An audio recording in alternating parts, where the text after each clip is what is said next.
আজকে আমরা জানবো ভগবানকে এক মনে ডাকলে ভগবান কিভাবে আমাদের ডাকে সাড়া দেন, কখন কি রূপ ধরে এসে আমাদের সাহায্য করেন, কিভাবে আমাদের মনের ইচ্ছে পূরণ করেন এবং আমাদের সমস্ত বিপদের হাত থেকে রক্ষা করেন। আজ এই ভিডিওর মাধ্যমে জানবো, তাই ভিডিওটা শেষ পর্যন্ত মন দিয়ে দেখুন। আশা করি আপনাদের উপকারে আসবে। তাহলে চলুন শুরু করা যাক। নামদেব নামে এক কৃষ্ণ ভক্ত ছিলেন। সে খুবই দরিদ্র ছিল। একটি গ্রামে তার স্ত্রী ও দুই সন্তানকে নিয়ে একটি ছোট্ট ঘরে থাকতেন। একদিন সকালবেলা নামদেব নিজের হাতে তৈরি করা একটি চাদর নিয়ে বাজারে বিক্রি করতে যাওয়ার উদ্দেশ্যে রওনা দিলেন। তার স্ত্রী তখন বললেন, কাল থেকে বাড়িতে কোনো খাবার নেই, চাল ডাল তেল নুন সবই শেষ হয়ে গেছে, তাই বাজার থেকে ফেরার সময় বাড়ির জন্য রেশন সামগ্রী নিয়ে আসবে। ভক্ত নামদেব তখন বললেন, গোপালের কৃপায় দেখা যাক কি কপালে আছে। যদি আর চাদরখানা বিক্রি করে ভালো দাম পাওয়া যায় তাহলে আজ সবকিছু নিয়ে আসব। তার স্ত্রী বলল, ভালো দাম না পেলেও বিক্রি করে অন্তত কিছু বাজার নিয়ে এসো, তা না হলে বাচ্চা দুটো আজ না খেয়ে থাকবে। বাড়ির বড়রা তো খিদে সহ্য করে থাকতে পারবো, কিন্তু ছেলে মেয়ে দুটো এখনো ছোট, ওদের কিভাবে বোঝাবো? কাল থেকে যে এক মুঠো অন্ন ছাড়া কিছুই খেতেও পায়নি, অন্তত তাদের জন্য কিছু নিয়ে এসো। নামদেব তখন বললেন, সবই যে গোপালের ইচ্ছে গো। এই বলে ভক্ত নামদেব বাজারের উদ্দেশ্যে রওনা দিলেন। বাজারে প্রবেশ করতেই একজন লোক তাকে বলল, বাহ, তুমি যে চাদরখানা খুব সুন্দর বুনেছ। লোকটি আরো অনেক কথা বলতে থাকে। তখন নামদেবের চোখ যায় দূরে রাস্তার পাশে এক বৃদ্ধ লোক শুয়ে আছে। নামদেব তার কাছে যায়, গিয়ে তাকে জিজ্ঞাসা করে, আপনার কি হয়েছে? এভাবে রাস্তার পাশে শুয়ে আছেন কেন? ওই বৃদ্ধ ফকির ঠান্ডায় কাঁপতে কাঁপতে নামদেবকে বলে, ভগবানের নামে এই ভিখারির ঝুলিতে ওই চাদরখানা আমাকে দিয়ে দিন, আমি যে আর ঠান্ডা সহ্য করতে পারছি না। নামদেব সেই লোকটির কষ্ট দেখে সেই ফকিরকে চাদরটি দান করে দিলেন। দান করার পরে ভক্ত নামদেব যখন বাড়ি ফিরতে শুরু করেন তখন তার পরিবারের সদস্যদের ক্ষুধার্ত মুখগুলো চোখের সামনে ভেসে ওঠে। বাড়ি থেকে আসার সময় তার স্ত্রী বলেছিল, ঘরের সমস্ত খাবার শেষ হয়ে গেছে, বাচ্চা দুটির মুখে দেওয়ার মতো কোনো খাবার অবশিষ্ট নেই। দাম কম হলেও চাদরখানা বিক্রি করে বাচ্চাদের জন্য অন্তত কিছু খাবার নিয়ে এসো। নামদেব ভাবছে, দাম তো ছাড়ো, চাদরখানিও দানেই চলে গেল।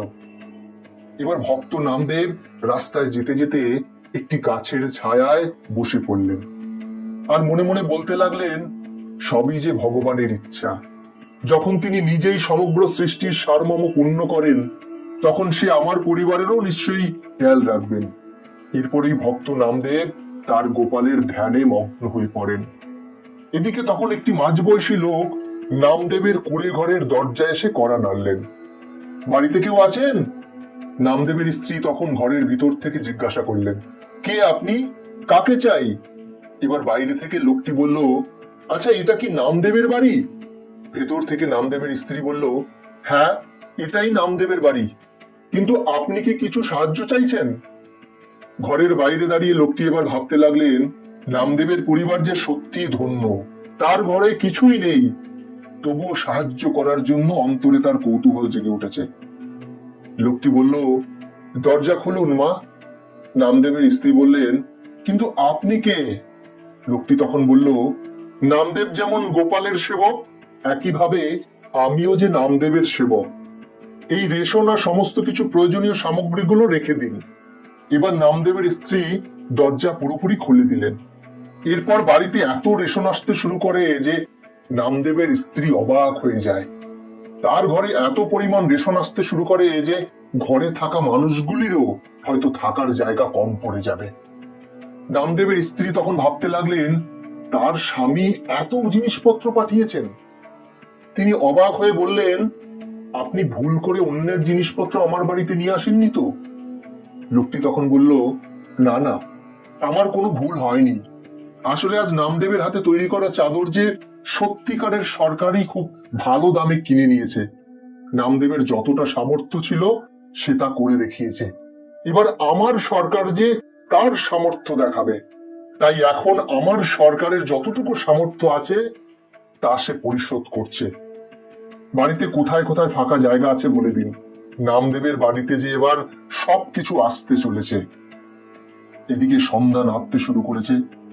নামদেবের স্ত্রী এবার জিনিসপত্র রাখতে না পেরে ক্লান্ত হয়ে পড়েন। ঘরে এত পরিমাণ জিনিস আসতে দেখে শিশুরাও খুব খুশি হয়ে গেল। কখনো বস্তা থেকে চিনি বের করে খাচ্ছে, তো আবার কখনো গুড় খায়, কখনো মিষ্টি ফল খেতে শুরু করে, আবার কখনো প্যাকেটে সুন্দর সাজানো বিভিন্ন রকমের মিষ্টি দেখে লোভ অনুভব করে এবং সেখান থেকে মিষ্টি নিয়ে খেতে বসে পড়ে। তাদের শিশু সুলভ মন যে তখনও তৃপ্ত হয়নি। ভক্ত নামদেব তখনও বাড়িতে ফিরে আসেনি, কিন্তু জিনিসপত্রের আগমন তখনও অব্যাহত ছিল। অবশেষে নামদেবের স্ত্রী হাত জোর করে বললেন, আরে সেবক, এখন দয়া করে থেমে যান। আমার স্বামী ফিরে এলে তখন না হয় বাকি জিনিসগুলো নিয়ে আসবেন। আমাদের যে তাকে খুঁজতে যেতে হবে, কারণ রাত হয়ে এলো, সে যে এখনো বাড়িতে ফিরে আসেনি। তখন সেই লোকটি বলল, মা, আপনার স্বামী তো গ্রামের বাইরে এক বটগাছের নিচে বসে গোপালের ধ্যান করে চলেছে। এবার নামদেবের স্ত্রী নামদেবকে দেখতে সেই বটগাছের কাছে চলে গেল। পরিবারের সকলকে সামনে দেখে নামদেব ভাবতে লাগলো, নিশ্চয়ই ক্ষুধার জ্বালায় আর থাকতে না পেরে আমাকে খুঁজতে বেরিয়ে পড়েছে। নামদেবের কিছু বলার আগেই তার স্ত্রী বলল, কিছু টাকা তো বাঁচিয়ে রাখতে পারতে। চাদর এত ভালো দামে বিক্রি হয়েছে বলে আজই কি সব জিনিসপত্র কিনে বাড়িতে পাঠাতে হবে? ভক্ত নামদেব এবার কয়েক মুহূর্ত বিস্মিত হলেন। তারপর বাচ্চাদের হাসি মাখা মুখ দেখে বুঝতে পারলেন কিছু তো একটা ঘটনা ঘটেছে। আমার প্রভু মনে হয় অবশ্যই কিছু খেলা খেলেছেন। ভক্ত নামদেব যে তার পুরো পরিবারের দায়িত্ব ভগবানের কাঁধেই সঁপে দিয়েছেন। নামদেবের স্ত্রী তখনও বলতে থাকে, তুমি আজ এমন ভালো সরকারের কাছে চাদর বিক্রি করেছো যে সেই সরকার এখনো তার মাল পাঠানো বন্ধ করেনি। জানি না তিনি কত বছরের জন্য রেশন পাঠিয়ে চলেছেন। দয়া করে সেই সেবককে অনুরোধ করো, তিনি যেন এবার বিশ্রাম নেন। আর আমাদের বাড়িতেও যে আর জিনিসপত্র রাখার কোনো জায়গা নেই। আমি তাকে বলে এসেছি, আমার স্বামী বাড়ি ফিরলে না হয় আবার জিনিসপত্র নিয়ে আসবেন। এখন আপনি বিশ্রাম নিন। এই বলে আমরা তাকে ওখানে অপেক্ষায় রেখে চলে এসেছি। আর তিনিই তো বললেন যে তুমি নাকি এখানে বসে আছো। ভক্ত নামদেব এবার তার স্ত্রীর কথা শুনে হাসতে লাগলেন।